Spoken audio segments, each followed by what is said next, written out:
আজকে নেহারি রান্না করব। হ্যালো, আসসালামু আলাইকুম। কেমন আছেন সবাই? আলহামদুলিল্লাহ, আমি ভালো আছি। গরুর বড় বড় অনেকগুলো পায়া ছিল, তো ভাবলাম যে আজকে নেহারিটা রান্না করেই ফেলি। বেশি দিন আবার ফ্রিজের মধ্যে থাকলে কিন্তু এগুলোর টেস্ট লাগে না।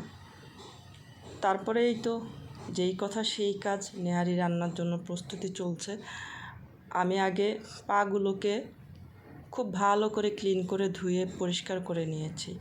তারপরে আমি যেটা করব, আগে চুলায় এটাকে রান্না করে নেব কিছুক্ষণ, মোটামুটি আধা রান্না করে নিব, যাতে করে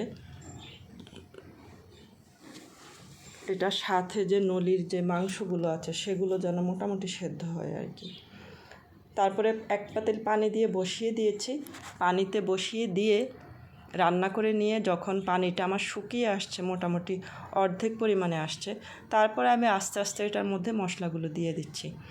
পেঁয়াজ কুচি করে দিয়েছি, কাঁচামরিচ দিয়েছি, তারপরে আদা, রসুন, জিরা, ধনিয়া পাউডার, হলুদের গুঁড়া, মরিচের গুঁড়া, গরম মশলা পাউডার করাও দিয়েছি, আবার গোটাও দিয়েছি।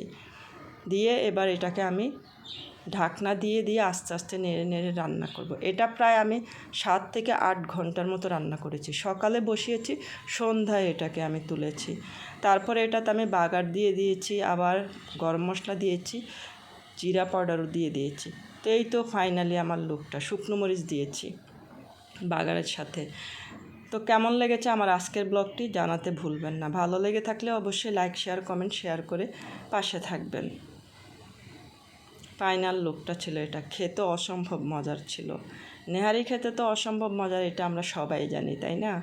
এটা আর বলার অপেক্ষা রাখে না। তবে আপনারা যদি আমার নিয়মে করেন, অনেক বেশি টেস্ট হবে এটা।